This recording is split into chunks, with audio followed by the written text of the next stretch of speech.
Yo, I had to cut the music short. But welcome back to another episode of House of Sports podcast. My name is Dwayne. I'm here with my dog Chubbs. DL will be joining us in a little bit. He's still at work, but we had to do his podcast a little earlier. And a reoccurring guest on the show, Joe, is back for week 1 of football. So excited to have Joey back on here, man. A few housekeeping things before we get started. Make sure you guys are on YouTube. If you're on YouTube, make sure you go ahead, hit that like button, hit that subscribe button, hit that notification button, and become part of the Noti gang. Dropping content each and every week and each and every day moving forward. Got some clips coming out for you guys. If you're on TikTok, make sure you go on House of Sports TikTok as well. And then lastly, audio. If you're listening on audio, make sure you take from the audio, go to YouTube, subscribe, like, and comment. And if you're listening on YouTube, go to audio and download the podcast. Really helps us out, help us get a little bit more discovered, and have the people come and find us. Before we get started, Chubbs and Julian, anything I want to say to the people? Man, I know we're about to get into a lot of football stuff. Ravens flock. Saw a lot of good things from highlights before people get on me. I had a lot of coaching stuff going on Sunday, so I didn't get to watch football until like 4 or 5 o'clock. So I had to watch a lot of highlights. So bear with me. Don't get on my ass too hard. My team did their thing this weekend. We won by 40. They ain't score on us. Yeah, they're all right. But my team by youth football. I ain't talking about NFL. Okay. Ravens didn't win by 40. Do it for the kids. Yeah. Love the kids. Dude. You got anything you want to say to the people, Joe? I saw the two teams we're supposed to be playing. It's like the rivals. Man, we got this shit. Just bringing the chip. But nah, man, fins up. That's all. I have some disappointing things about my team that I didn't like that I saw, but we can get into that later. But yeah, and we have a guest appearance by Zuri as well. Mama's doing some work, so it's daddy duty. But we're here. We're going to pod. It ain't nothing like being a pod father. You know what I'm saying? The pod father. But yeah, let's go ahead and get into it. First game I want to talk about is because all of our teams that are presently on right now are undefeated. We're 1-0. Imagine your team not being 1-0 going into week 2 of the season. But I do want to talk about. I think you planned this. Yeah, I think that's why DL's not here for his team. Who he picked. Schedule me during next episode, next on Friday. On Monday. On Friday, we're gonna go over everybody's records because some of us got messed up from week 1 predictions. Probably me. But actually, before we go ahead and get into what happened, let's talk about the game that's going on tonight. The Broncos versus the Seahawks. Let's give a little preview for that. What do we expect from this game? And Russell Wilson is back in Seattle for the first time, which is really fast. But give me you guys full breakdown on what you guys think is going to happen. So with you, Chubbs. Well, I think Broncos country is going to ride behind Russell Wilson. I'm not going to do the whole thing, but I think he's about to show out tonight. He's gonna actually. I think I'm expecting big things out of Cortland Sutton and Jerry Jeudy.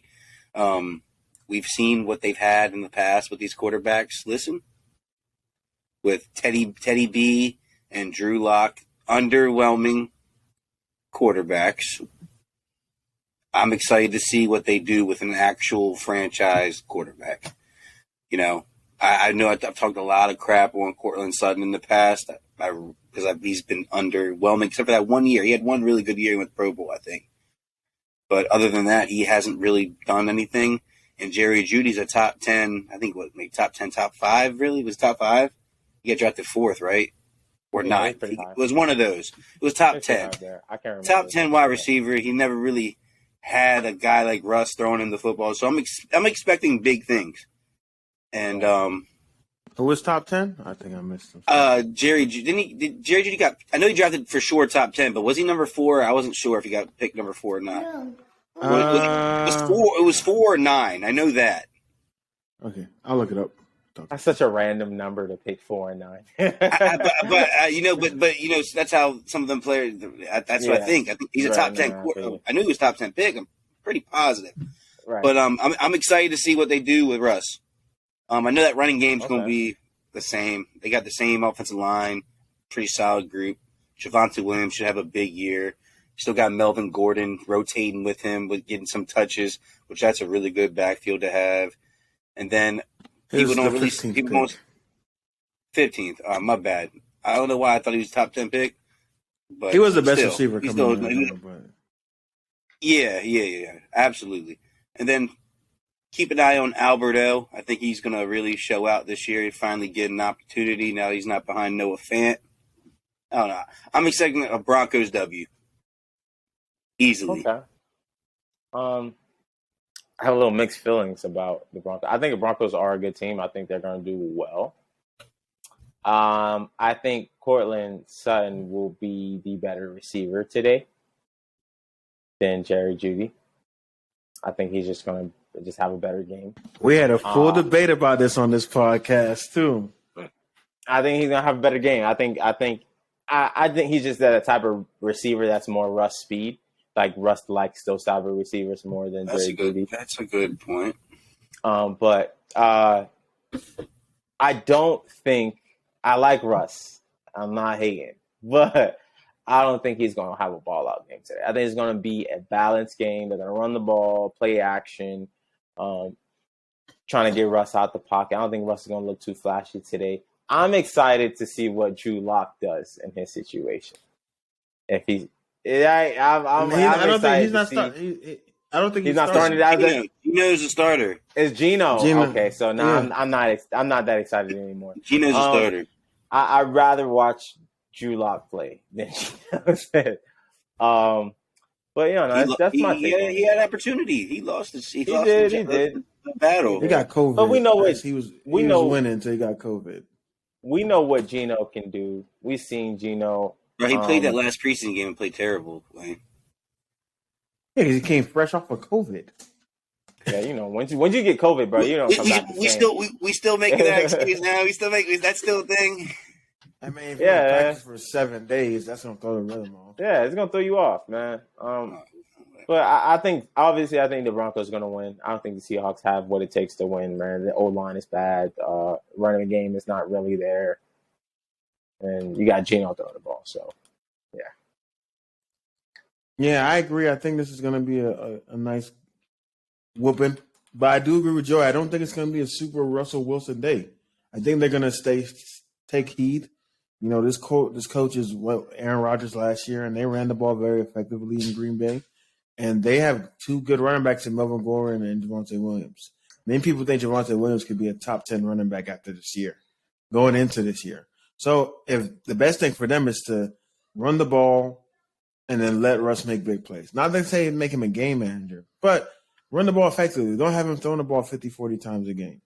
It makes no sense to be doing that. So they need to run the ball. The thing I'm going to be paying most attention to is how does the Broncos pass rush look versus the Seattle offensive line?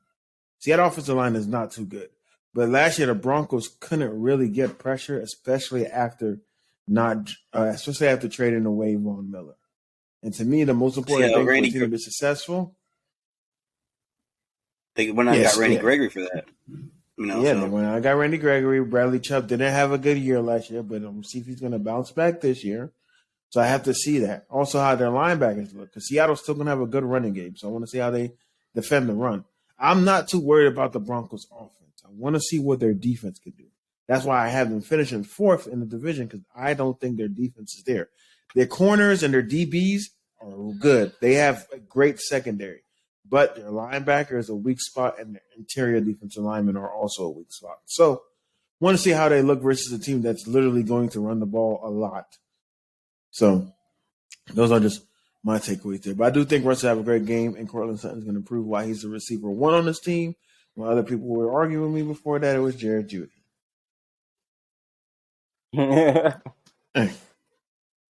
So, yeah. See what happens, man.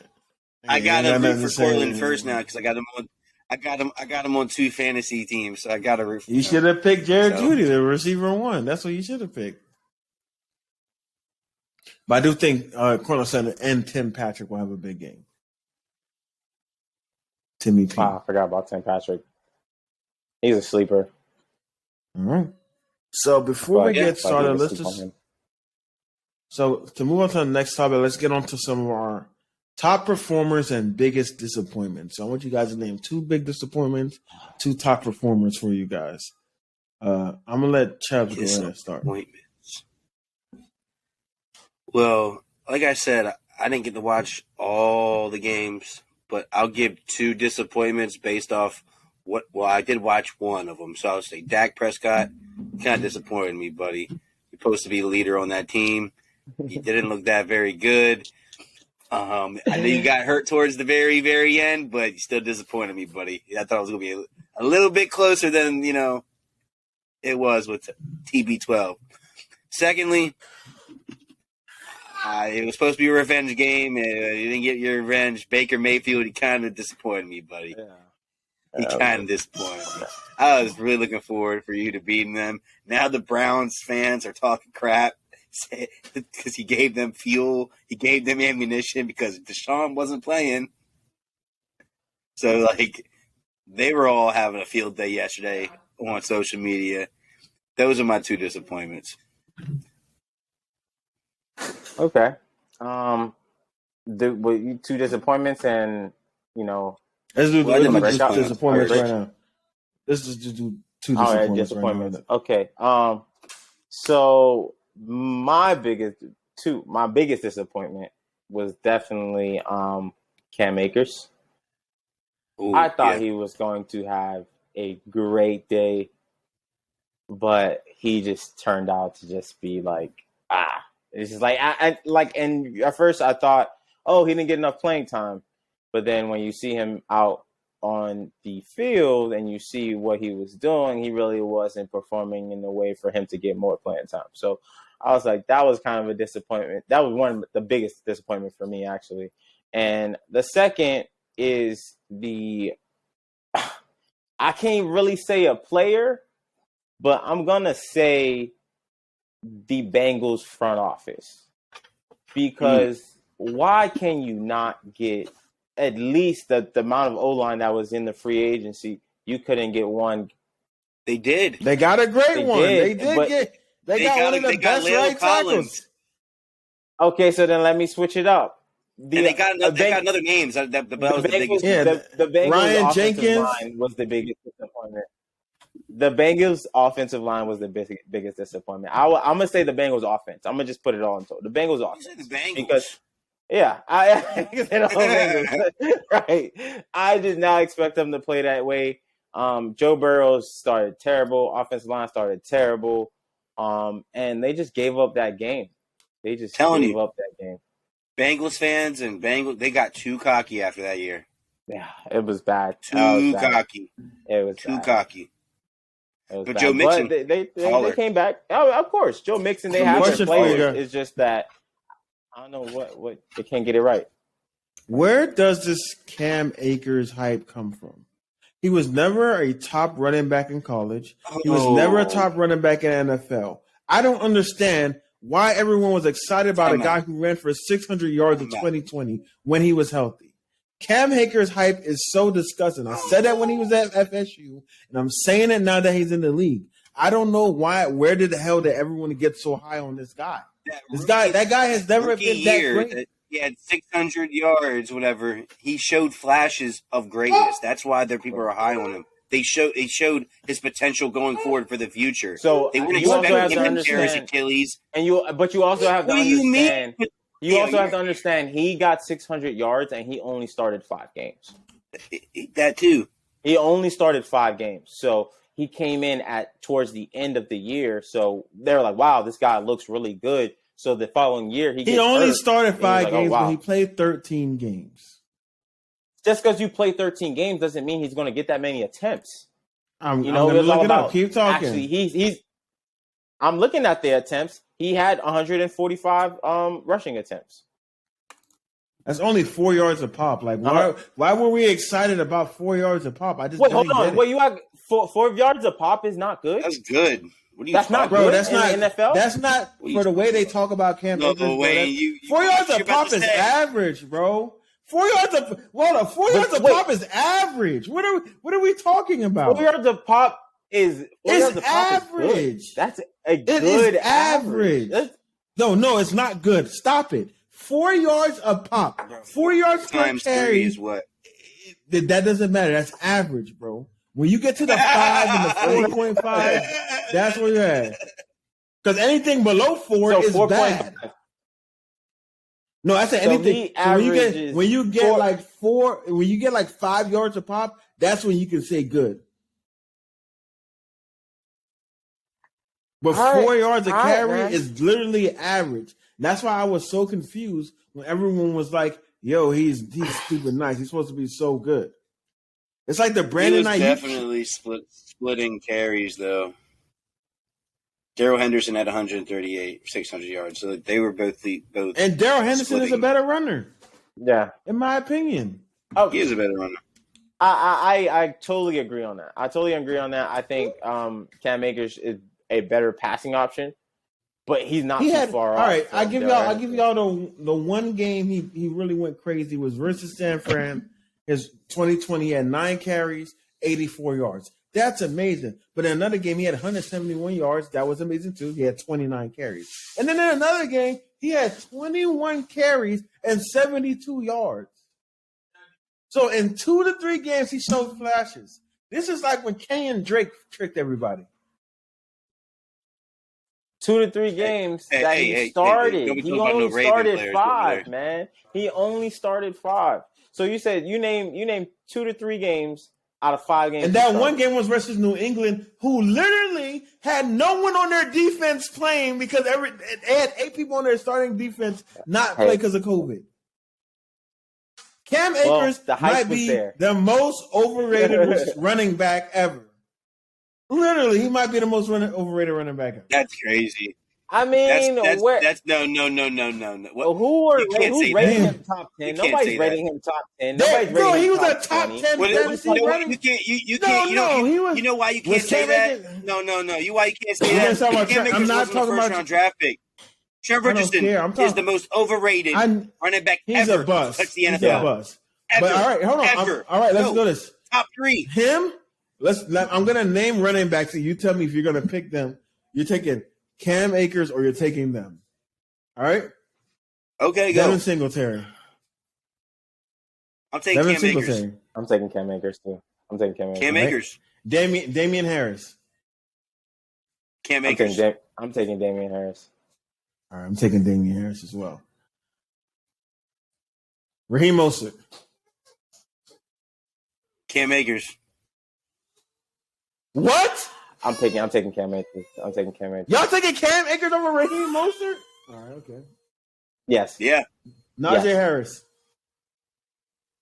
No, hold on. What kind of question is that? All right. Joe Mixon. I'm just going through it. Joe Mixon. Yeah, I'm taking Joe. Yeah. Nick Chubb, Kareem Hunt. Either naming both of them. I'm taking both of them. All right, okay. J.K. Dobbins, Gus Edwards. Taking J.K. J.K. and I might be taking Gus. I'm taking J.K. All right. Patriots. I say y'all taking over Damian Harris, which is crazy to me. I said Damian Harris. I'm taking Damian. Cordell Patterson or Cam Akers? I'm taking Cordell. I'm taking Cam. I'm taking Cordell. Cordell go crazy. That's crazy, Chubb. 1 year. Alvin Kamara. Alvin Kamara. Leonard Fournette. Leonard. All right. Austin Eckler. Austin Eckler. Javonte Williams. Taking Cam. I'm taking what? Yo, y'all are crazy. Y'all taking Cam Akers over Javonte Williams, bro. This is crazy, dog. I am. Josh Jacobs or Cam Akers? I am. They say Josh fell off, but I don't see it. But I'm gonna take Josh Jacobs. I'm gonna say Josh, but I was about to say the same thing. Josh Jacobs hasn't really done it for me the last couple of years. Yeah. Clyde I'm gonna say Edwards-Helaire Josh, or Cam Akers. Oh, I'm gonna take Clyde. I'm taking. I'm gonna take Clyde. Y'all took Clyde, but Chubbs, you took Damian. You took Cam Akers over Damian Harris. Clyde is not better than Damian Harris, bro. What are we talking about right now, bro?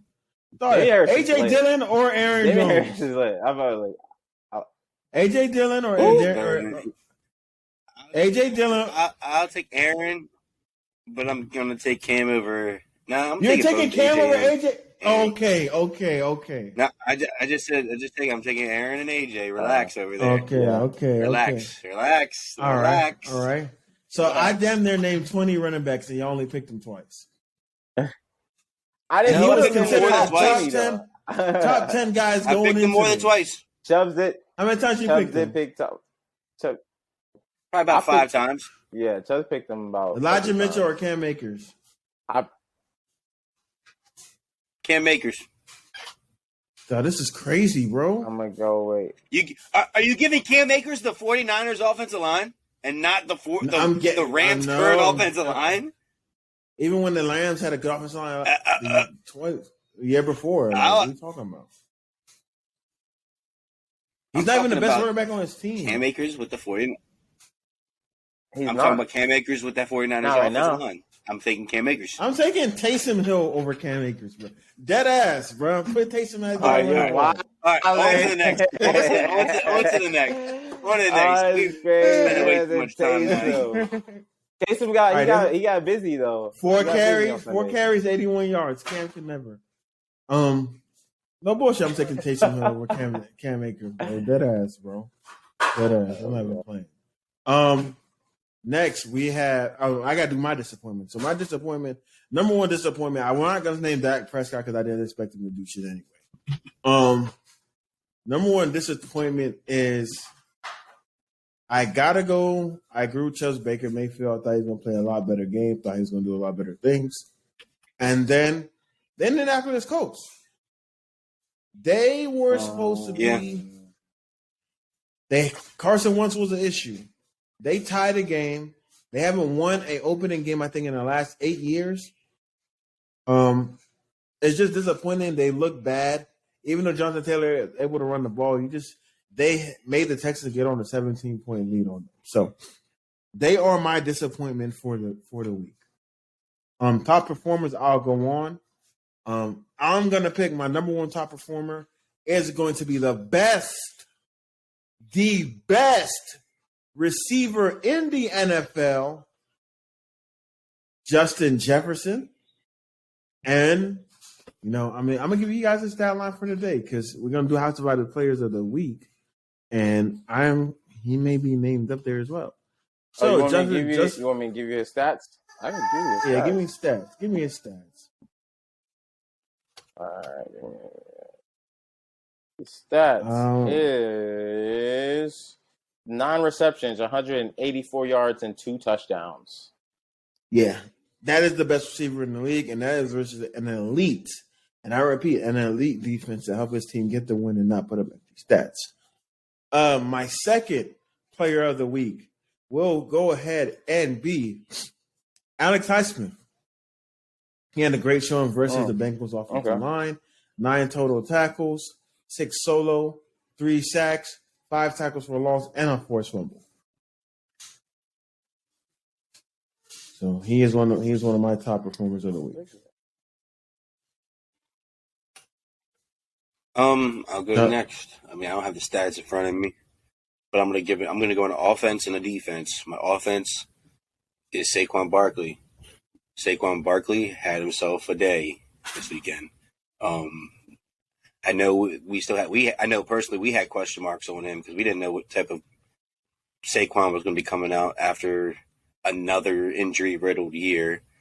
So I'm happy to see him. He balled out. I think he had like 160, 18 carries, yards, 164 yards. Yeah, and he had receptions too, along with that. Yeah, 6 receptions, 30 yards.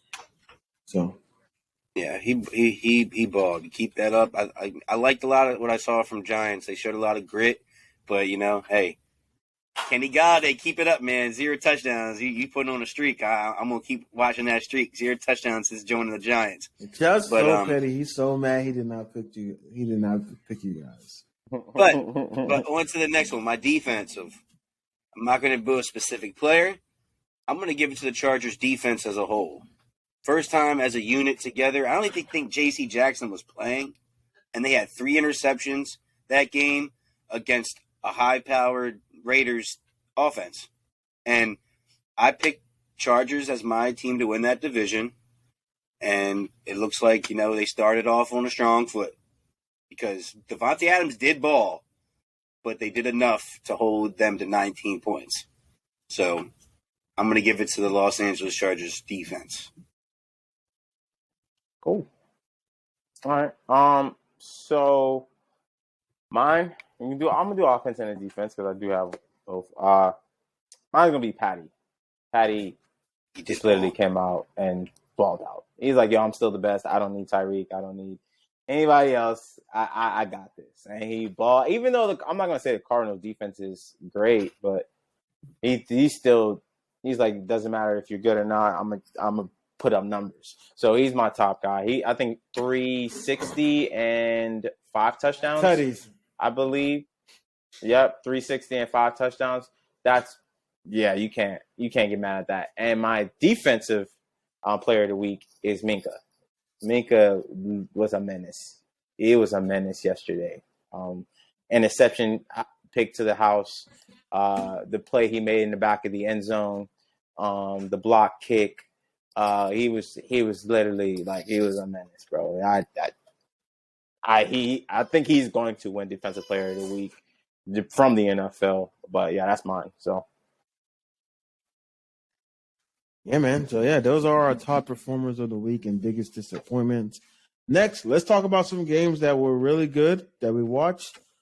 First, let's recap the Chargers and Raiders game. So 19-24, the Los Angeles Chargers take a victory. Justin Herbert throws 3 touchdowns. As Chubbs mentioned, Derek Carr had 2 touchdowns, but he also had 3 interceptions. So what are your key takeaways from what went on during that game? And how do you think this will shape out the AFC West based upon what you saw? Well, it just proves that after today, we're going to have to see what the Broncos play like. It's just going to show that the Raiders are the worst team in that division. I wouldn't say they're... After today, after we see how the Broncos play today, it will determine if the Raiders are the worst team in that division. I'll give Raiders the benefit of the doubt. I saw some positives. I saw the connection is still strong with Derek Carr and Davante Adams. There's still a connection there. I didn't get I can't say I watched that whole game. I can't see if he was just really trying to find Davante Adams or if he was spreading it around. I don't really know. I don't know how that run game was looking. If that's what then wasn't there. It wasn't there. So I've been saying it all off season that the biggest crutch that Raiders team is going to be their offensive line. Well, they got 5.7 yards a pop. They just didn't run the ball enough, in my opinion. Well, yeah. Then that's on the coaching. That's on the coaching. I did see a lot of positives though out of Raiders. The only team that I can really see them beating is the Broncos because I haven't seen them play yet. I don't have faith in them beating the Chiefs. I don't have faith in them beating the Chargers, and we've seen that yesterday. I would agree with you, Chubbs. He was trying to throw it a lot. He threw the ball 37 times, and 17 of them were at Davante Adams. So, yeah. But again, Davante had 10 receptions? Yeah, 10, 140, and 1 touchdown. Yeah, right. So, yeah, okay, he was forcing it. I never liked Derek Carr anyways. I didn't think he was that great. So, I don't think they're going to be that good, man. I don't think they're going to be that good. After watching that, I was just like, you guys, I just don't see their offense being capable of beating anybody in that division. So we'll see how the Broncos play first. Yeah, for me. But Keenan Allen being hurt could shake some stuff up for them. Yeah, is he out for the year? I don't think he's out for the year. I think he pulled a hamstring or something. But maybe that was Okay, him. well that's a He's out lingering for a whole injury, year. though. I seen him talking to whoever the other receiver. Oh, I think it was Devontae at the end of the game. Okay, so for me, just to go into this game again, Justin Herbert did what I expected to do. The Raiders didn't have a good secondary. It's okay. It's cool. The biggest disappointment for me on the Raiders side was defensively. Max Crosby and Chandler Jones. They had their defensive line that had 0 sacks. So 0 sacks means like you're not going to win a game having 0 sacks. I think the biggest theme of this weekend was, and it showed you, and always in my opinion, an elite quarterback can beat anything but an elite pass rush. An elite pass rush, an elite front four is better than anything you can have in the football field, in my opinion. If you have an elite front four, your team is more than likely going to win more games than it is going to lose. It showed that every time this entire week one.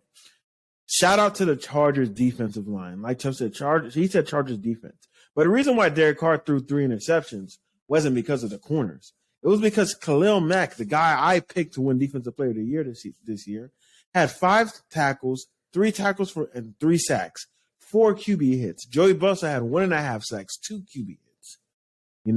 And they forced a fumble. So they had a total of 6 sacks and 9 QB hits. That is crazy. That's not even including the QB pressures. Derek Carr was under fire. He was similar to Joe Burrell, who we'll talk about next, but similar game. That offensive line wasn't able to protect him.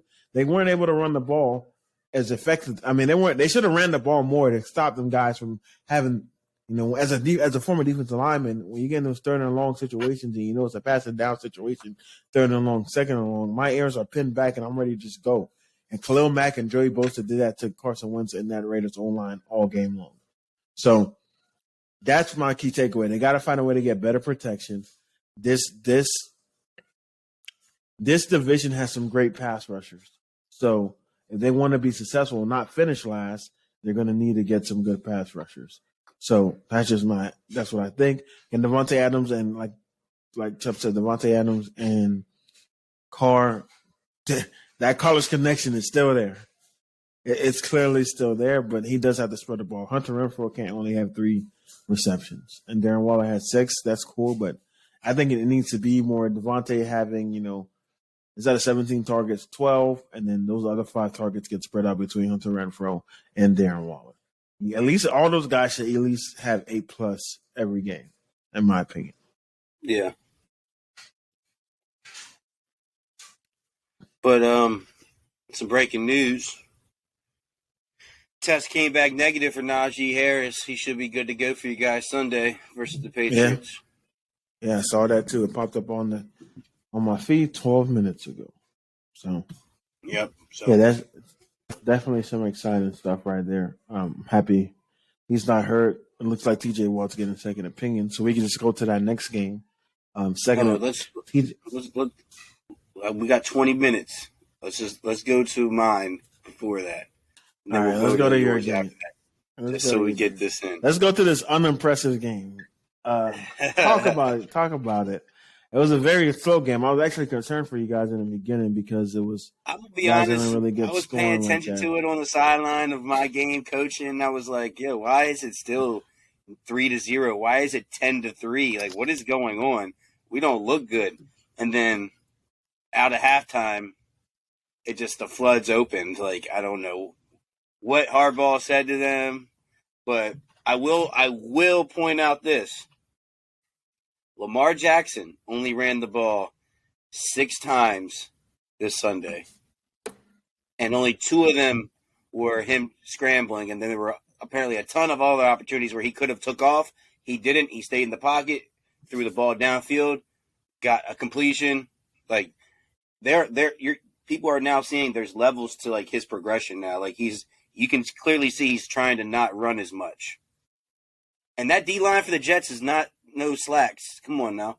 We couldn't run the football against them. They're not no slacks. Yeah, you guys. It was a very defensive game until you guys really broke out and did some things, which was nice. So to see. Devin Duvernay came up big for the Ravens. Like, he got open, he made some pretty big catches. That special team guys definitely had a big game. Rashad and Lamar connected big deep for a 55-yard strike, which was a dot, a beautiful, beautiful pass. Is that when he stepped up in the pocket? Because they actually, he stepped right in the pocket and just launched that bitch. It was beautiful, honestly. I'm happy to see that because you're seeing that the team is Lamar's trying to win the games with his arm and not his legs, which that's what he needs to do if he's going to take less hits. Even though one of them scrambles he got fucking rocked from what I did watch, but right. I don't know. I saw some great things on the defense. I know we were playing Joe Flacco. I get it, but you got to. It's how the NFL is. You got to prepare for who you got. If you got Joe Flacco, if you got Colin Kaepernick, you got Jacoby Brissett, you got Tua, or I'm just naming people. You got to prepare for who you got. Don't matter who it is. But I don't know what's going on right now. I got 4 screens on my thing. Yeah, Wayne got like 2 Waynes in here. Yeah, we got 2 Waynes.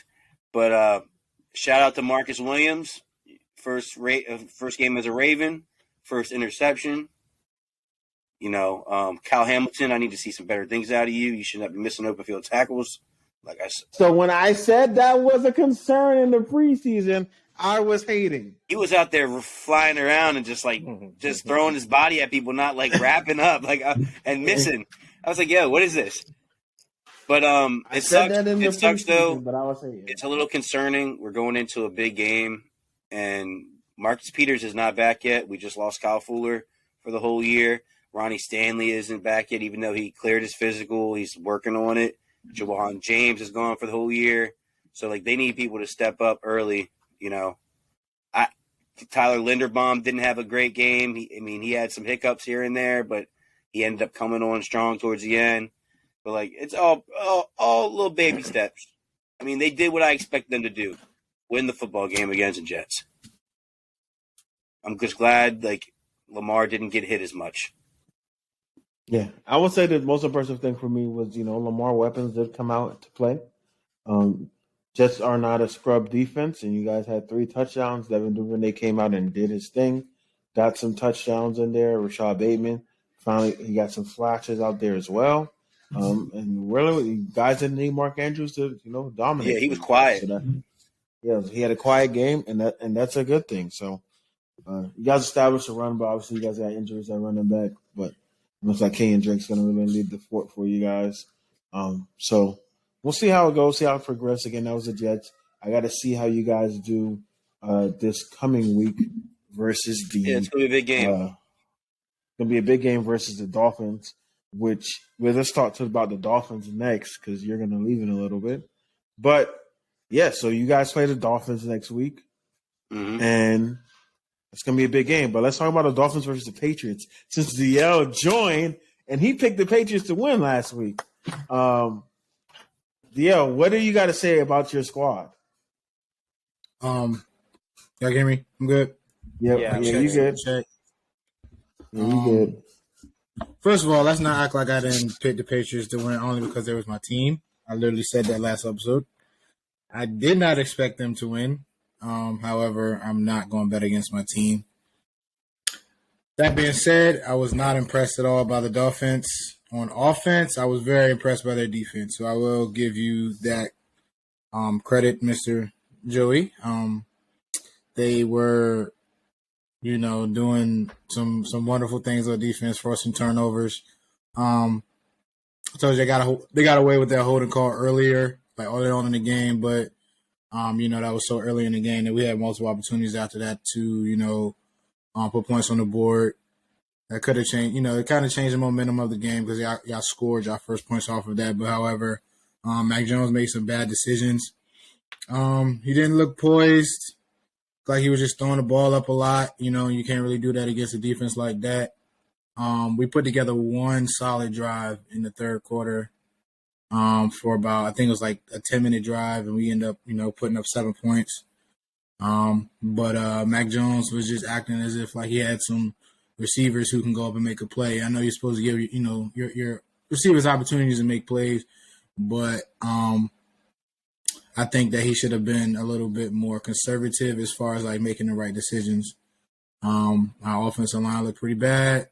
The run game was getting eaten up after the first half. I think, the Dolphins did a nice job of making adjustments to slow that down. And, overall, just a good performance by, the Dolphins on defense more so than offense. Tua was kind of a big disappointment. The offense put up 7 points. So, I'm not too high on, which I compared to what y'all should be doing. He made a nice throw to Jalen Waddle, who did the rest. Tyreek Hill made some plays. A couple plays could have been picks. The first ball he threw, Tua threw, was in the dirt when he had a wide open receiver. But, maybe some growing pains. But overall, I'm more so disappointed in the Patriots more than I am impressed with the Dolphins overall. But, I think we'll win game 2, which is probably, I think, the last game of the season, if I'm not mistaken. I think by then we'll have made the necessary adjustments to, take one of these games.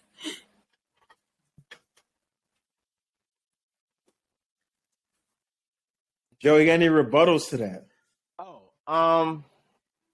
Yeah, I mean, hey, our offense didn't play great, but they showed some flashes. Tua looked crazy out there. Very disappointing. But the one thing we already can tell, Dolphins is running through Tyreek. Everything is running through Hill. We're running plays for him, everything like that. So I like that. So at least we know what's going to happen. You have Waddle on the back end.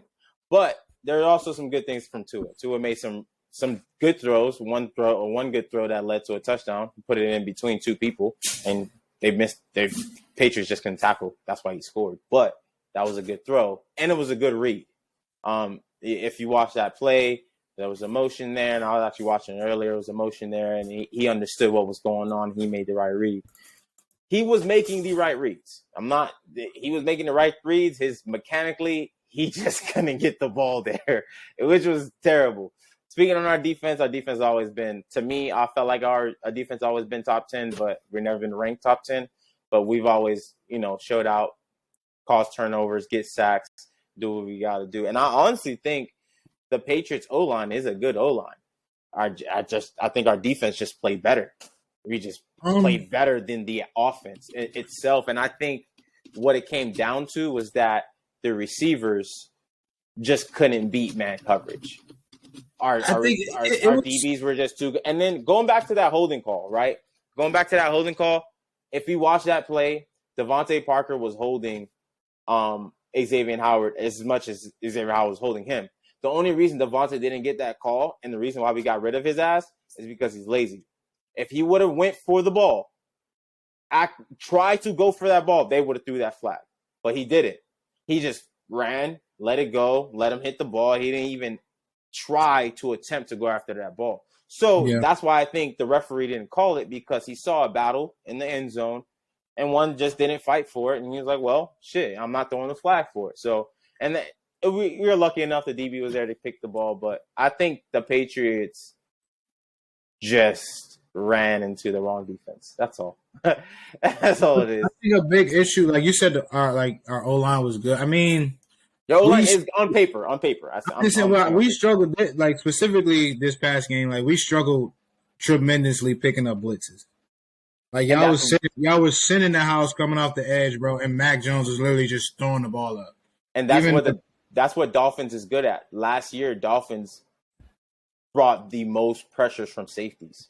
So, but the difference between Tom Brady, like he reads that and gets the ball out quick.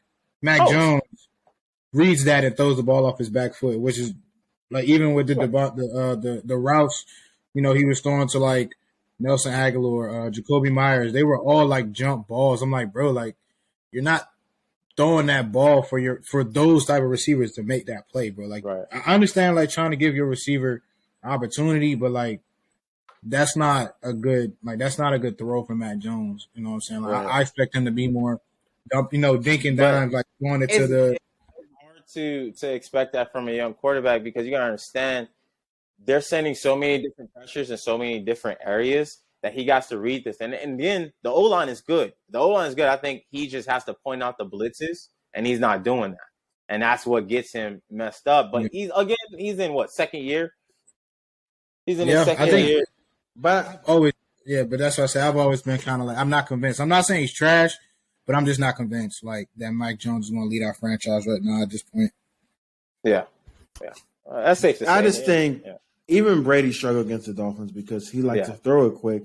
But at the same time, if they're playing press man, there's nothing to throw quick to. So if you don't got those receivers and you're not able to throw the ball quickly, it's going to hurt you at the end of the day.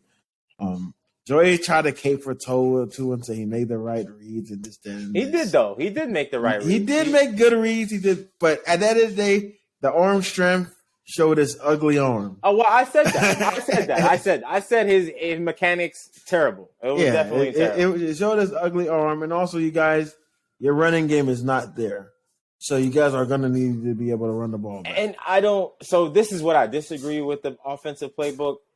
I don't understand how you make outside zone runs for your receiver or stretches and things like that, but you're not doing that for your running back. Why are we doing inside zones when we know our guards and our center is the weakest part of our O-line? Well, the one guard. And I was just like, man, we're not going to do anything running towards the D tackles. You're not going to do anything running between the center and the guard. So we got to get the ball on the outside to get our speed out there. We ran a couple good runs, and they all were to the outside, where Chase Edmonds had good runs to the outside. Every run that they gave Mostert, which is probably the fastest running back that we have, was going in the inside, which I didn't understand. So that's also like to the point of like our defense is not like our defense was playing pretty well. Like, you know what I'm saying? Yeah. It playing pretty well is good, but 23 carries for 65 yards is absolutely atrocious. That's terrible. Yeah, and if you're coming from you're supposed to be the running guru guy because you were the running game coordinator when you were in San Francisco, which had one of the best running games. You need to do a lot better than that. Yeah. So you can't depend on Tua to throw the ball 33 times a game and win them games. Yeah, and Tua, and let's talk about Tua. Didn't play bad. All right. He had 270, one touchdown. He had the highest he had the higher passing rating than anybody that played at that 1 o'clock. Y'all should have blew us out. Y'all should have blew us out, and I'm glad y'all didn't because now I'm just like I'm a little bit more convinced that like we'll definitely like get game. We'll definitely. But we also have to understand this is Tua third offense he's working with right now or second. Mm-hmm. Second, I think. Second offense. So this is the second offense he's working with. You're not really. You also not gonna really see too many. Like I'm not gonna say see too many, but our defense is, like I said, our defense is one of the best defenses in the league. Like they got a tough defense next week. Yeah, we play the Ravens. As long as Tua don't turn the ball over, we'll be fine. Because the Ravens don't play. Lamar doesn't play well against our defense either. So. We'll see. All right. Let's get into the next game. My team. So the Pittsburgh Steelers are able to edge one out versus the Cincinnati Bengals. Stellar performances defensively by the Pittsburgh Steelers, but terrible offense. So I'm going to let you guys go and speak about this game, and then I'll end it off. First of all, I need to start putting up graphics and TikToks of Dwayne's tweets. Because this man is so emotional during these games, bro. After every bad play, he's tweeting something. Oh, the Steelers suck. I hate football. Oh, never mind. I love football again. Deontay Johnson, he's probably losing this game. Oh, yeah, good catch, Deontay Johnson. So he's so wishy-washy when it comes to I can understand why. That was probably the best game we'll see as far. That's too soon. That's too soon to say that. The Steelers played with a lot of heart this weekend, I will say. And I think from here, it's going to show what they probably can, be capable of for the whole season. They were really competing. I give credit. I give a lot of that credit to the defense. Being able to hold that offense, even though, like I've said in the past, I don't think Joe Burrows is going to have a season like he had last year. Being able to come out and get 3-4 turnovers, have a pick six early on in the game, setting the tone, block a field goal late in the game. The defense just showed a lot of resilience and a lot of competitiveness and the eagerness to win. And I don't, and I'm giving a lot of credit to the Steelers more so than saying that the Bengals aren't. I just think that the Bengals last year made a run, and I don't think the Bengals are going to be that team this year again. So I picked the Steelers to win. They didn't disappoint me. I think it going to overtime was just something that happened, but them being able to get that win, as far as still sticking it out. Chris Boswell hit the goalpost on that field goal. They should have won it earlier. But just keeping at it, showing a lot of fight, playing to the last down. I think they played overall very well, specifically on defense. They made plays when they had to on offense to keep them in the game, especially with them having Mr. Trubisky as, their starting quarterback, leading that offense. I just think they, definitely played up to the expectation. From here, they're going to, propel in the right direction. So I give Steelers a lot of credit.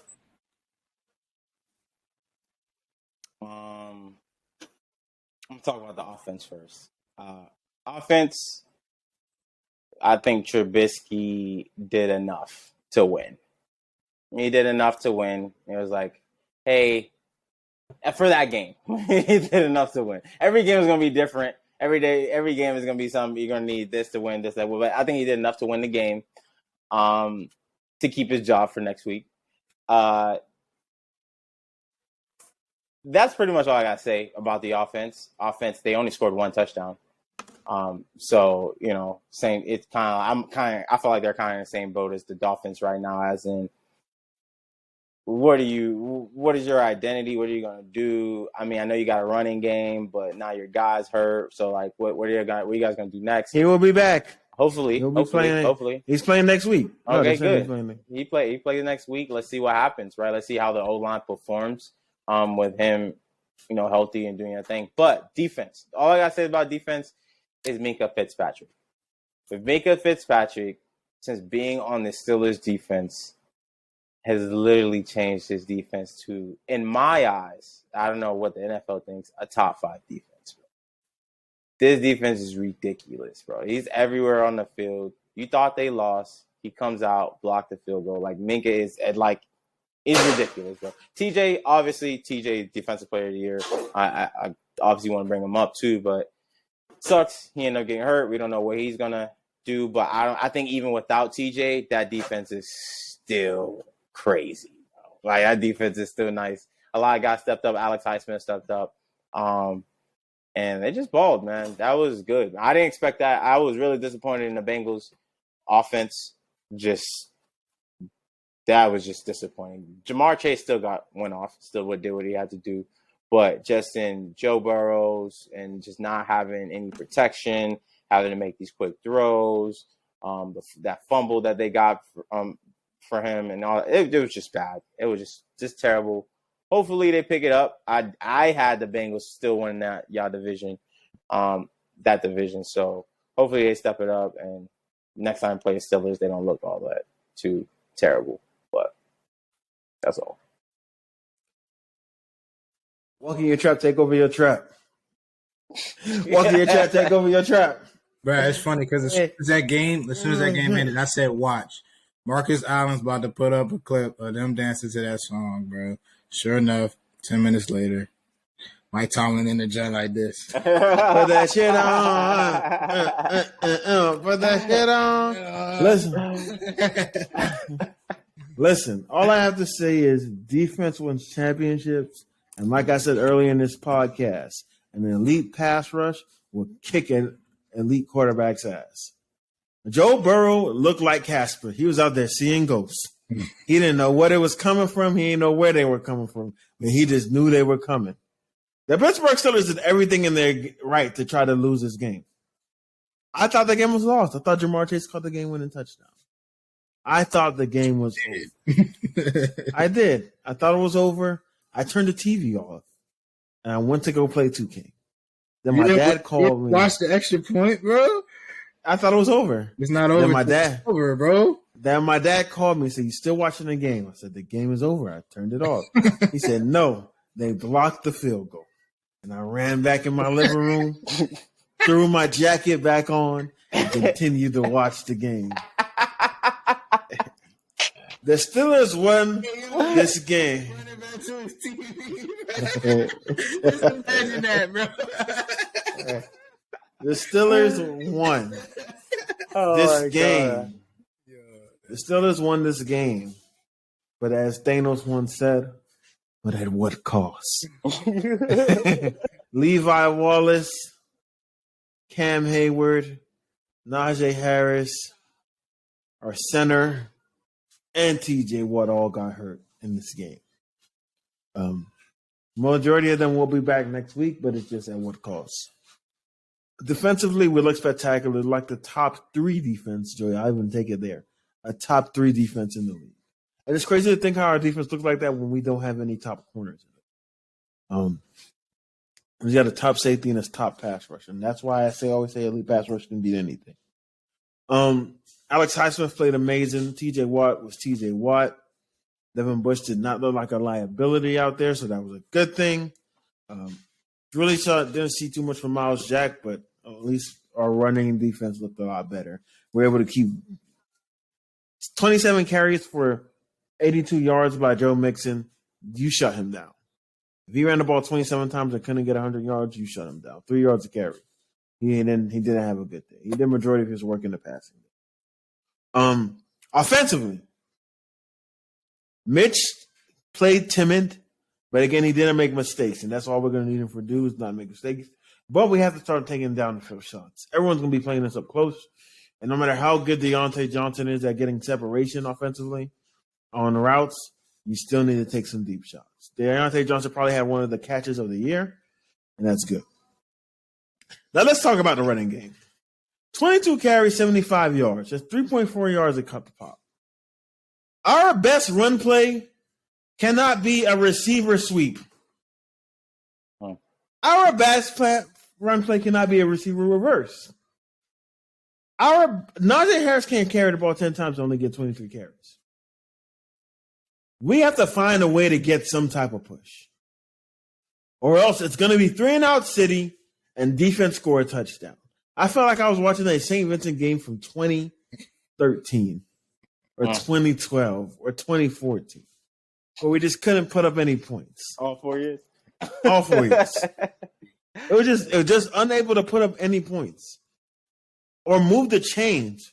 Defense would give us a short field and we wouldn't do anything. We have to be able to capitalize because this defense is going to cause a lot of turnovers. Usually when a team doesn't have a great quarterback, you can rely on the run game.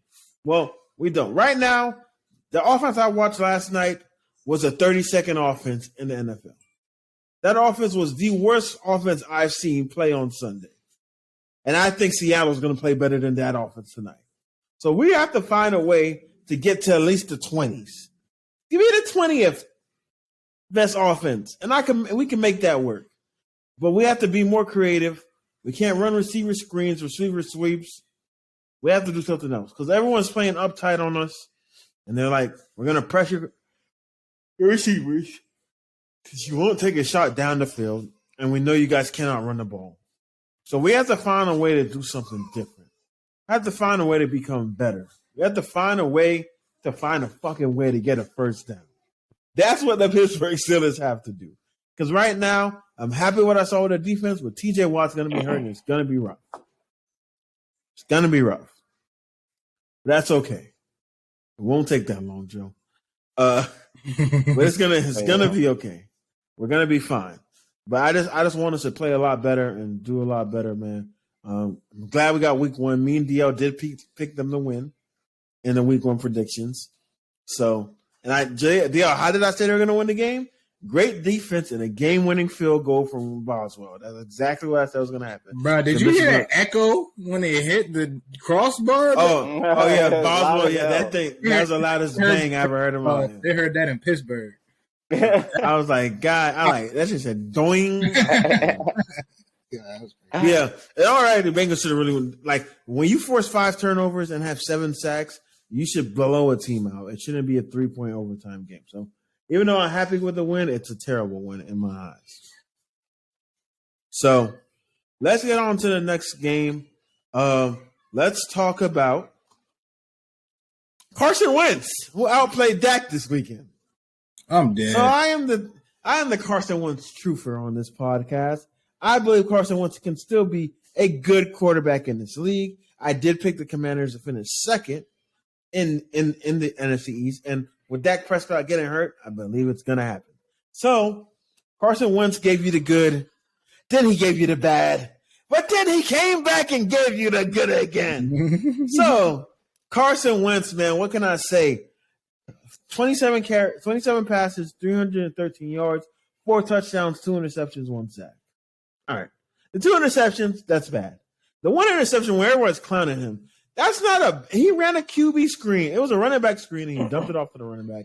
The DN just made an excellent play. Shout out Trayvon Walker. The thing I really liked, even though Jaguars aren't that good of a team, their defensive line was able to get pressure. Deron Payne and Jonathan Allen, their interior defensive linemen, were able to do some really good things. I think they had a total of 4 sacks between the two of them. And when Chase Young gets back, it's going to be a very scary defensive line. It's going to be ridiculous. Yeah. So, correction, they had 2 sacks in between the two of them. Yeah, 2 sacks between the two of them. I was thinking about Joey Bosa and Khalil Mack. Two sacks between the two of them in the interior defensive line. Then they're gonna get Chase Young back.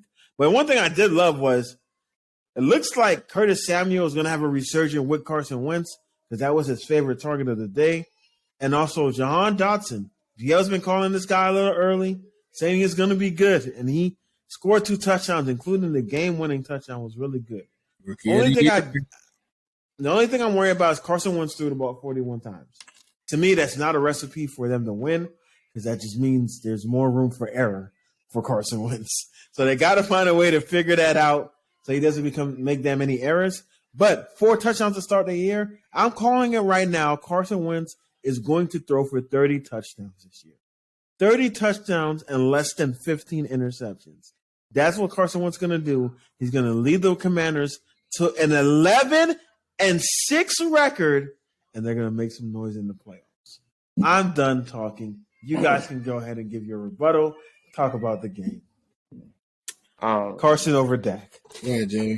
I feel like, okay, so the only good thing that happened to Carson Wentz this week is that he played the Jacksonville Jaguars. All right. Okay.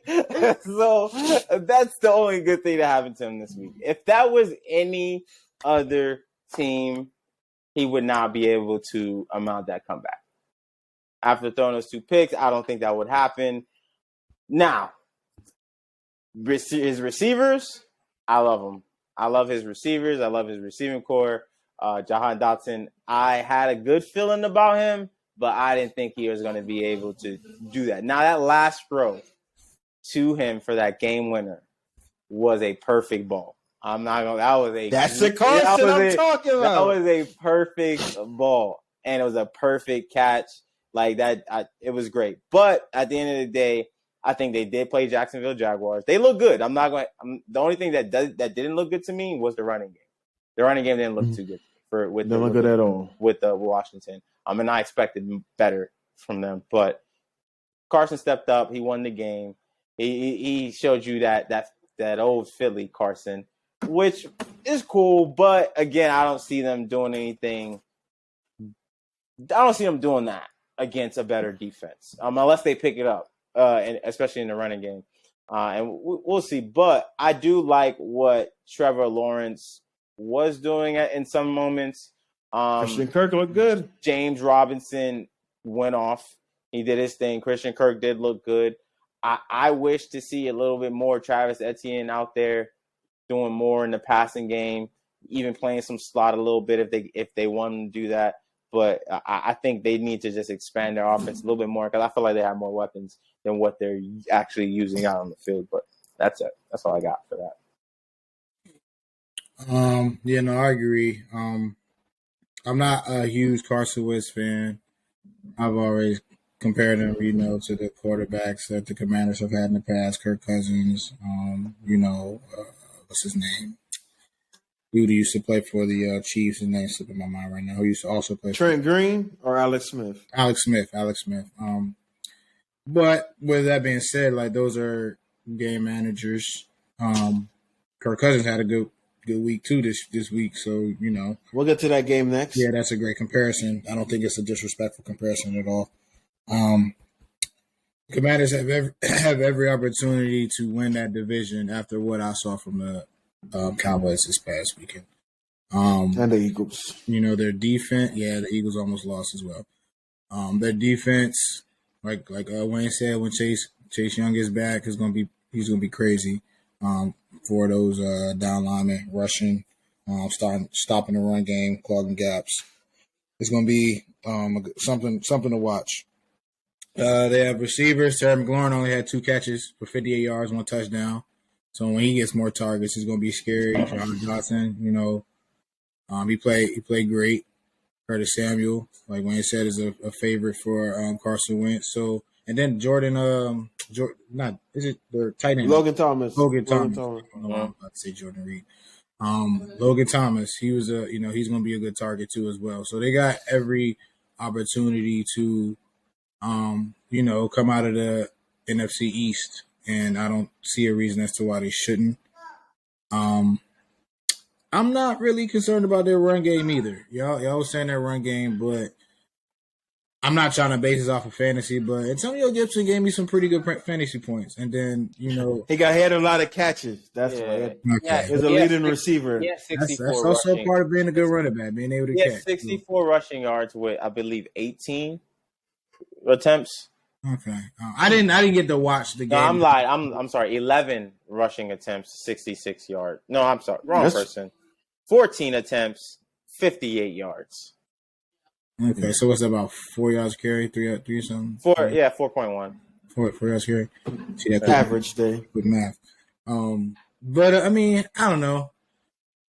If you got Carson Wentz throwing like how he was, maybe you don't need to run the ball as much. But he is a every down back, and they do have 3 solid backs whenever Buddy comes back as well. They got McKissick. But I just think Carson Wentz was able to keep it in the air and be effective with that. Again, it was the Jaguars, so I am anxious to see how they do moving forward. But I'm in by saying, Travis Etienne, welcome to the NFL. Boom, that boy got his block knocked off. But Derrick Henry got killed too. The last game I want to talk about before we do our house divided players of the week. Let's talk about the Vikings Packers, man. Again, Justin Jefferson, I said earlier, looked like the best receiver in the NFL. Like I said, he was going to be, but clearly, being devoid of weapons is going to hurt the Packers. At least we see that in Game 1. Allen Lazard had a chance for a big play in the beginning of the game and literally dropped the touchdown. Right, he ran an excellent route and dropped it. And it looks like Aaron Rodgers did not trust to throw him into him again. So what are you guys' thoughts on this game and where the Packers are going to be going forward? I want to say I did pick the Vikings to win the division. Vikings. I picked them to win the game, and you did too. And I picked them to win the division as well. I think this is a good recipe. As long as Kirk Cousins doesn't turn the ball over, Dalvin is able to run the ball. I think if everyone stays healthy, this Vikings team is a 12-win team, in my opinion. So I was more impressed with their defense, how good their defense played against the Packers as well. Even though Aaron Rodgers doesn't have that many weapons, it is Aaron Rodgers, and they were able to slow down the run essentially as well. So, this game wasn't really a surprise to me. I knew the Vikings would win this game. I knew Kirk Cousins and Justin Jefferson would do exactly what they did. Dalvin Cook was going to do exactly what he did. And I knew Aaron Rodgers would struggle because of the fact that Randall Cobb's getting old. Sammy Watkins, did he even play? No. Okay, because I didn't think I saw him out there. No, he did. He did play. He did play. He played. He just didn't play. He played. Yeah, He I didn't played. see Sammy Watkins get any. I'm pretty sure He he had got targets. he had 3 targets and he had 3 receptions Okay, well, for he didn't do 18 yards. he didn't do anything that was effective. That's probably why I didn't notice him. I was more so watching the Raiders Chargers game at that time. But yeah, I mean, it's too soon to tell what the Packers going to do. I'm not about to, just count them out. I'm not about to discredit them because they did the same thing last year.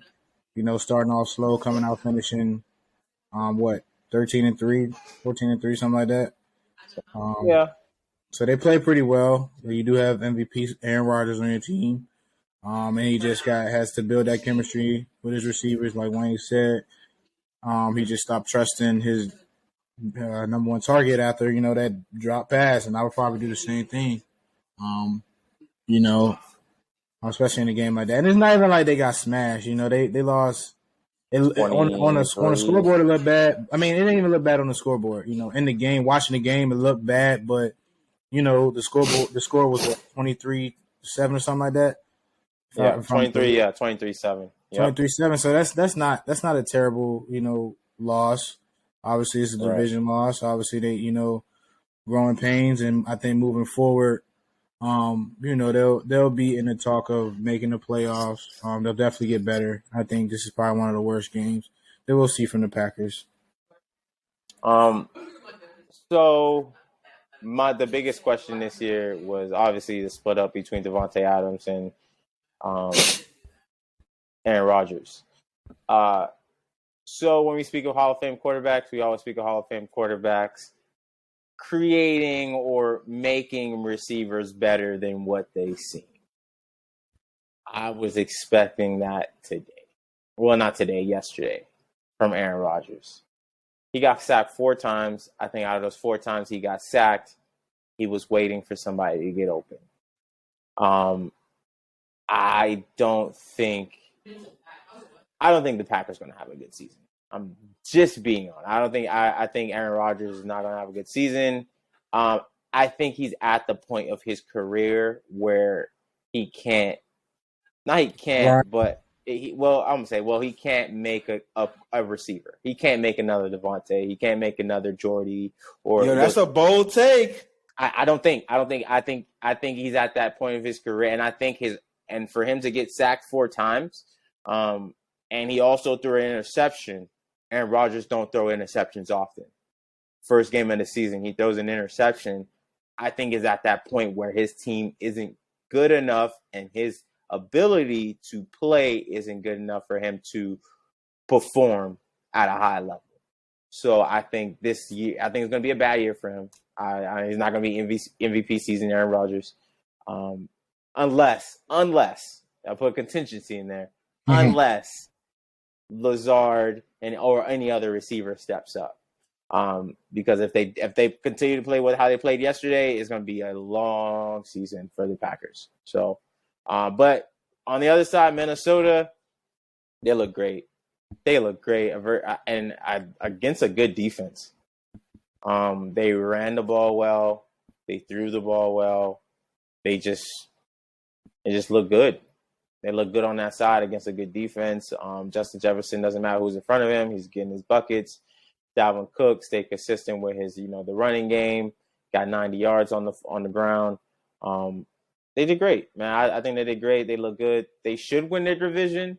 I don't see why they should not.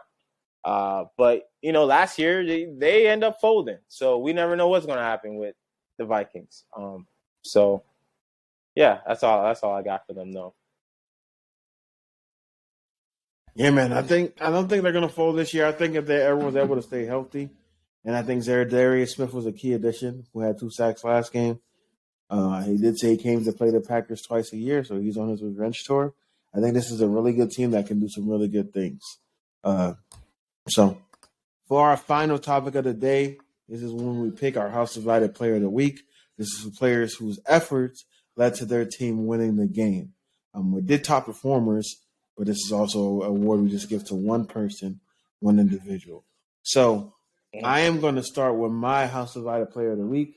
My House Divided Player of the Week is going to be, we mentioned his team as one of the top performers. Actually, I am going to switch it up. So there's been a huge debate about Myles Garrett versus TJ Watt and who's the best pass rusher. I still think it's easily TJ Watt, but Myles Garrett had a hell of a day versus the Carolina Panthers. Myles Garrett had 4 tackles total, but he did have 3 tackles for loss, 2 sacks, 2 QB hits, and a forced fumble. He had Baker Mayfield in hell all week. They caused Baker Mayfield to fumble 4 times. Oh no, man! Baker Mayfield almost won that game, bro. After all of that, He did almost win that game, but almost is not good enough. And that's why I made Myles Garrett, defensive lineman, House Divided Player of the Week. I really wanted him to win that game, bro. Go ahead. Smooth. Who's your Go ahead, Joy, because I want to look up something real quick. Because I have mine, but I want to just make sure. Man, I mentioned this guy so many times today. I'm gonna just say it again. It's gonna be Minka, bro. It's gonna be Minka again.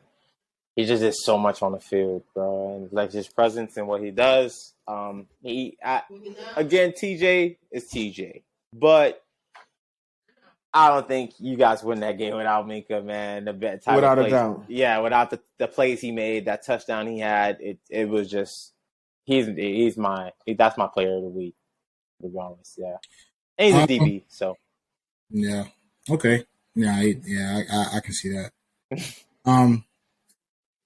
I want to give an honorable. I have 2, but I want to give an honorable mention to a guy that I said that it was too early to tell and too early to give the spotlight to. And I think y'all going to agree with me. That's Justin Herbert, man. Interesting. Justin Herbert. I have to, give credit where credit is due. Your man, Justin Herbert, looked like an MVP candidate. Going 30, I think it was 26 for 32, something like that. 279 yards, 3 touchdowns, 0 interception. Quarterback rating of 129 against a Raiders defense, which is pretty good. They put up 24 points. At the end, the Raiders start coming back, but like I said, and did I mention he did it without Keenan Allen in the second half? And all of his receivers had an equal amount of reception, so he was distributing the ball pretty well, making the right reads. But that's not my player of the week. I have to give my player of the week to Saquon Barkley, bro. Saquon Barkley did exactly what he had to do for the Giants to win. Your boy had 18 rushes for 164 yards. He had the same amount of yards that Jonathan Taylor had on about half the amount of carries. 1 touchdown, and most importantly, they won the game off of his 2-point conversion. The fact that he got the 2-point conversion. And it was with the Giants. No one expected the Giants to win. I surely didn't pick him this week. Nobody. So, coming off torn ACL, us not being sure about, what he was going to do, how he was going to progress, if there was going to be a make or break year, I think he started off well. So that's who I give my player of the week to, Saquon. I have an honorable mention as well, since we're doing honorable mentions. I am going to go with the guy that everyone's going to. How is he going to do without Tyreek Hill? How is he going to do without Tyreek Hill? It was against the Cardinals. Now you picked the Cardinals to win the game. You picked the Cardinals to win the game. Everybody couldn't pick the Chiefs, bro. So I tried to pick Listen, 30 completions on 39 attempts, 360 yards, and 5 touchdowns, no interception. The MVP, the guy who I picked to win MVP this year, is going to win MVP, and he will do it throwing 45 touchdowns this year. So, NFL be aware, Patty Mahomes is back in action, and he's here. I think he can throw 50 this year. I think he can break the record, to be honest. I was gonna say it, but I'm just gonna stick with this. And the record 45. Is 55, correct? Or 56? Yeah, I think it's 56. 56. Tom Brady. Yeah. Okay. Is he gonna go? He gonna break Peyton Manning's record? I think it's 55,000. 5,500. Something like that. 56. There's a possibility they got an extra game this year. Yeah, he could. A lot of records can be broken. Cooper Kupp broke one last year. So time out, and I guess we'll end on this. From all the receiver performances this week, are we still counting Cooper Kupp as the top receiver in the league? Chubb's left. Wait, hold on. Cooper Kupp. Oh yeah, Joey hold on. Cooper Kupp didn't have there were several receivers who had more yards than Cooper Kupp on less targets and receptions. That's all I'm saying. Okay. And? More. He didn't have a top 5 receiver performance this week. You say he didn't?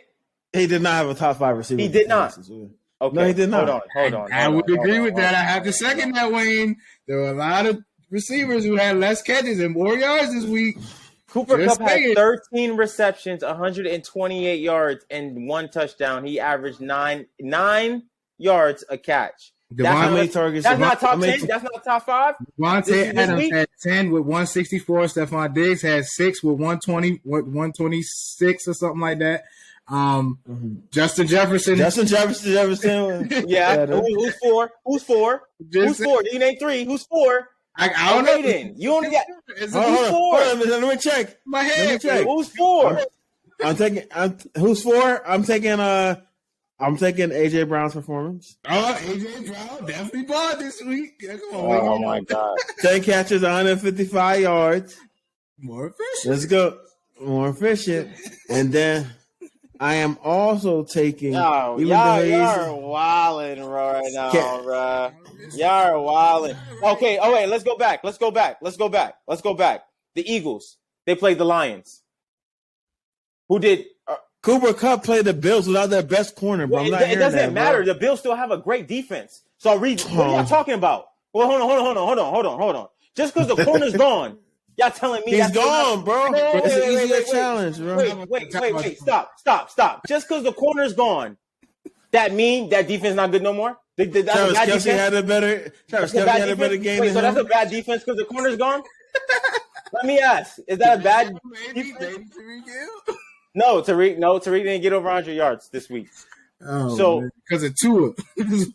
No, he literally. It wasn't because of Tua. Hey, no, but like going back to Cooper Kupp though, bro. Like I know you saw that film of all them times Allen Robinson was open, bro. Oh, wait, but also check this out. Yes, there's some times he wasn't open. About 10 plays.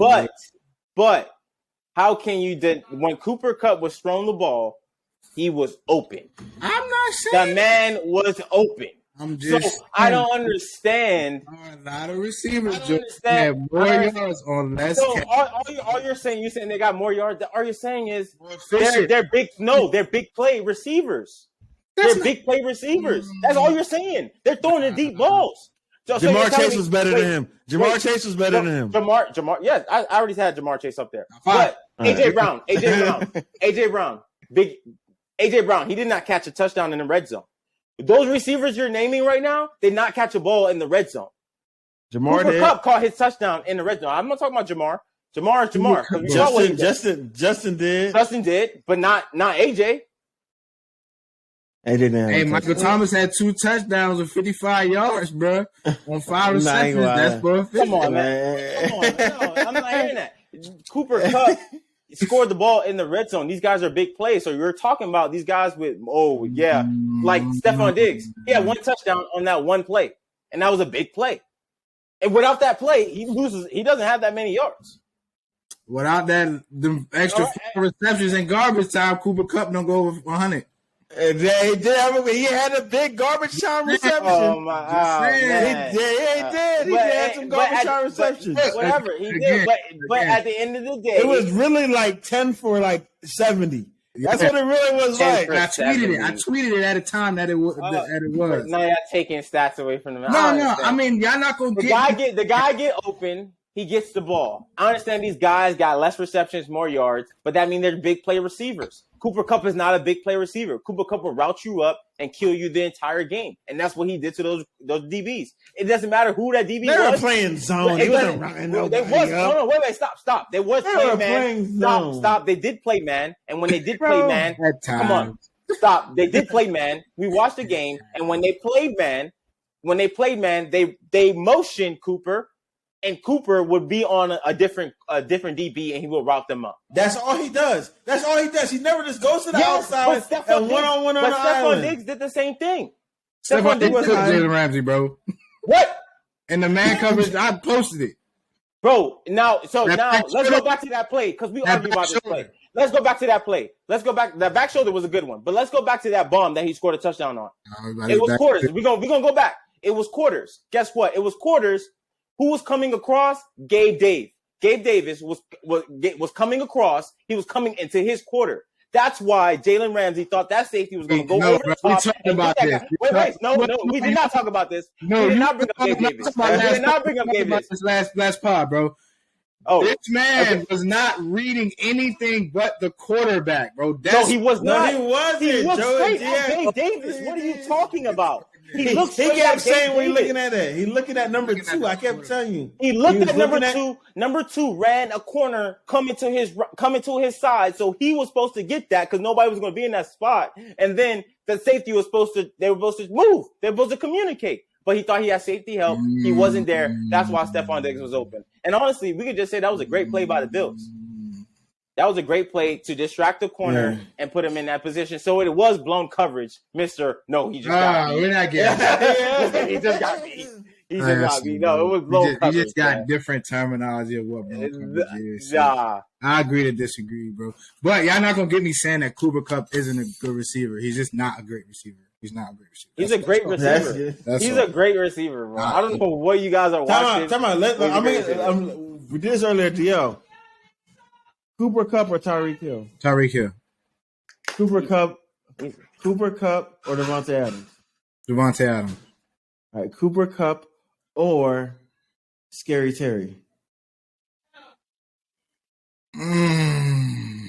See, Terry McLaurin. He didn't have a good week this week. Yeah, 2 receptions, 58 yards, and a touchdown. That's efficient. Big play. Big play. Efficient. Don't matter. Big play. Big play. That's it. I'll put equivalent. Cooper Kupp or Mike Evans? Mike Evans. Cooper Kupp. Bro, come on now. Cooper Kupp or DK Metcalf?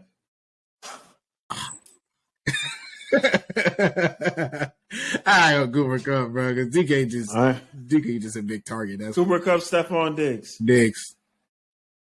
Cooper Kupp, Jamar Chase. Jamar Chase, but not by that much. Cooper Kupp or AJ Brown? AJ Brown. No, you're getting crazy. Oh my God. AJ. Bro, AJ Brown's a big target, can catch and run, bro. Like, listen, what? If you're just talking about Tyler Lockett. If you're just talking about physicalities, I can understand that. But skill-wise, no. I'm not taking AJ Brown over Cooper Kupp. It's just that's bro, I'm just saying you're not starting your franchise with Cooper Kupp as your number 1 receiver. That's all I'm saying, bro. I will. I will. So where do you got Cooper Kupp rank? Where do you got Cooper Kupp ranking the receivers? Don DL? Yeah, DL. Me, I have Cooper Kupp can easily be top 10 to 12 receivers in the league right now. 10 to 12. Because I said this, Wayne doesn't agree with me, bro, but I said that Julian Edelman is equivalent to what Cooper Kupp is for the Rams, bro. You're so crazy right now. No, listen. I can't. Listen to my points, bro. If Cooper Kupp, if Cooper Kupp is the number 1 receiver for the Rams, then Julian Edelman was such for the Patriots. I don't understand how that's not a good analysis. Julian Edelman was the number 1 receiver for the Patriots. Cooper Kupp is the number 1 receiver for the Rams. They It's not a did. good analysis because They it's not a did good the analysis. same thing technically. No, they didn't. My They point is Cooper Kupp gets the ball way more. No. Cam Newton, Julian Edelman, They going off back. 2 games. They going were off leading 2 the league. games. In 4 games, they were the league leaders before Cam got COVID. And he was a top 2 receiver. Cam was a top 2 quarterback. So I'm just saying, how is that? Bro, Cam Newton was not a top 2 quarterback at any He point was when he was playing on the ranked Patriots. a top quarterback in the league, top 2 to top 3. Yes, he was. No, he was not, bro. Stop it. No, he was not, bro. DL, See, stop. this is the please. Patriot fan that come out of you, right?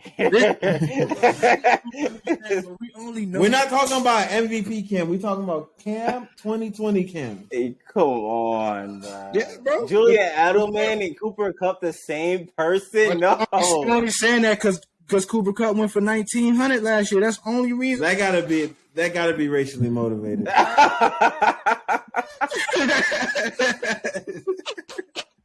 What's the most yards that Julian Edelman had, DL?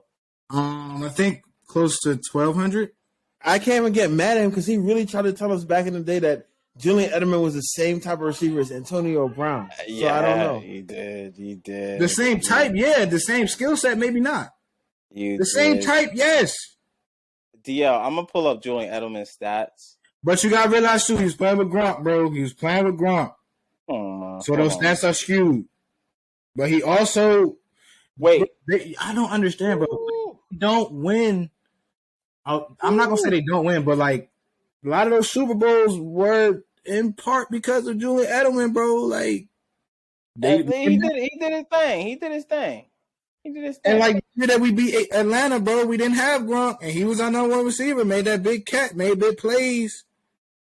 I'm just saying, did his thing, man.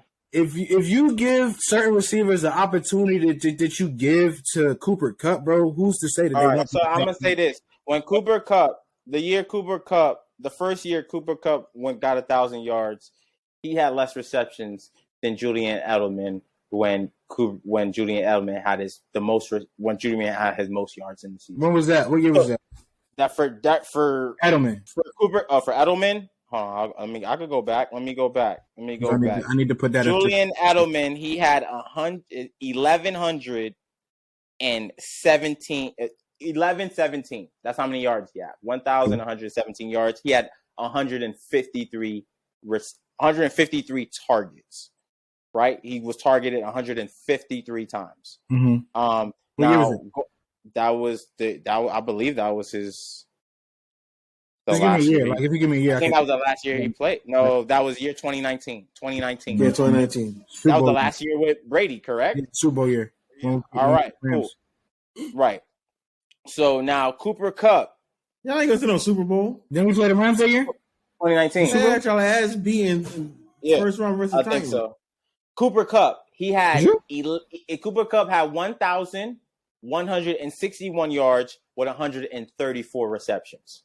That's 20 less receptions than Julian Edelman, and he had the same amount of yards. So sound like a big play guy to me, Joey. Yeah, what you mean? He wasn't that. He was averaging 12 yards a reception.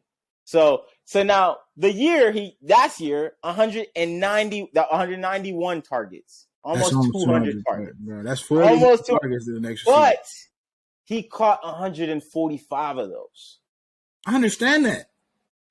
I'm just saying. You could get a lot of targets, but if you ain't catching them, he's catching them. Listen, to have 40 more targets than the next receiver is outrageous, bro. So if he had 40 more targets, right? What was the next reception leader after him? How many catches did they have? About 100. If you don't include playoffs, I think he had Cooper Kupp had about 170 something for the regular season, and the next player had about 130 something, if I'm not mistaken. Hold on. Well, you said 130 something? Yeah, 130 something, bro. Compared to targets. All right, let me see. I gotta see first. I remember looking at this. I was like, bro, this thing really has 40 more receptions than the next player, bro. That's crazy. And still didn't have the. Well, no, he had the most. Did he have the most regular season? So the next person to have as many. Now it wasn't 40. It was less than 20 targets that the person. Well, less than 30 targets that the difference. All right. So he had a 191. The next person was Davante Adams and Deontay Johnson with 169 targets. So less. Now, Davante Adams had 123 receptions with 20-something less targets than him. And Cooper Kupp caught 20 more targets, 20 more receptions than him. So they're on par. They're on par. He's getting more targets, but he's still catching the ball. So I don't understand what's the difference. The difference is that Joey, I know you're looking at the stats, so I know you can see that Cooper Kupp is indeed a big play receiver. He had the most 20-yard. He had the most 20-yard receptions last year and the most 40-yard receptions. No, let's. All right. I guess, but guess what? Right now, let's look at. No, when I'm talking about big play receivers, his longest play was 59 yards. All right. When you look at Davante, longest play was 59. You look at Jamar Chase, 82. Deebo Samuel, 83. Tyreek Hill, 75. Stephon Diggs, 61. Tyler Lockett, 69. Those are big plays. They are making big plays. His longest play was 59. So, yeah, he's catching plays beyond 20 yards because he's open. Him, bro. Ain't nobody oh, my God. I know nobody's guarded him. We game planning for Cooper Kupp. And guess what? And guess what? Davante Adams probably would have the same amount of receptions, but he missed one game. He missed one game out of the season. Cooper Kupp played all. So you can't talk about targets anymore. Stop talking about targets. I don't want to hear targets anymore. We took that out of the equation because he still equals the same amount. I'm not hearing it. No. He was not getting 22 damn targets in one game. Stop it. But it's still going to be close enough, though. It's still going to be close enough. Right? It's still going to be close enough, right? Come on, man. It don't matter. You throw him the ball, he's catching it. You throw him the ball, he's catching the ball. All I know is, bro, this man better be leading the league or be top 3 to 5, yard. Have week 8. Week 8, we're going to come back week 8. I guarantee you he's going to be top 3. 100%. I'm saying that. It's going to be top 3 by week 8. I think Diggs will have a better season than him, bro. And then we can put Diggs in the top 5. Yes. Then we can put him in the top 5 officially. Top 5. I don't think Diggs is going to have a better year this season. Diggs' number fell off last year, and I think it's going to stay the same after what it was last year. I don't think it's definitely going to fall off more with the resurgence of Gabe Davis. Yeah. I don't think he's going to have a better year. I don't think he's going to have a better year than. He had one big catch. You take away that big catch, he didn't have a better game. That's what I'm saying. Take away that big catch, he doesn't have a better day than Gabe Davis. Oh, what? A big play. It was a big play. It was a blown coverage. Exactly. We're supposed to just run close. You run like what? You run the play, and you catch the ball. That's the point of a receiver. That's what Cooper Kupp does too. Exactly. So why are you hating on Cooper? Man? Screens Cooper Kupp. They throw him pitches, and he gets like, come on, bro, and zone. Like that's what Cooper Kupp does. He's open, man. He's open. That's what it is. Reverses and shit. You throw the ball to an open receiver. Why you don't get mad? They do that for Tyreek. He get reverses because we've seen Tyreek Hill bomb people like and be checked by the best person. Cooper Kupp does not get shadowed, and which is why he runs. They scared of him. That's why I don't respect him because he runs around. They scared of him, bro. They scared of Cooper Kupp. That's why. They scared of Cooper. But that's all I got though. Yeah, same. All right, man. That was the end of the episode. We appreciate everybody that came through. Like I said, make sure you guys follow us on all our social media platforms. Until next time, man. Before we get out of here, Joey and Smooth, y'all got anything I want to say to the people? Nah, man. Week 1 was exciting. We got y'all next week. Steelers got the Patriots next week. Predictions on Friday. Dolphins got the Ravens. Oh, man. That's crazy. Look at that. Oh, man, that's crazy, bro. Yeah. You're going to have to be on for the next episode, bro. Yeah, no, for sure. Definitely going to be talking. Of course, we probably won't do – you said picks on Friday? All right, bet. But, yeah, thanks for tuning in. Appreciate it. Football season's underway. Exciting week 1, so to keep it going. Fins up. Let's go. What are they even stealing? The football. Let's get out of here, man.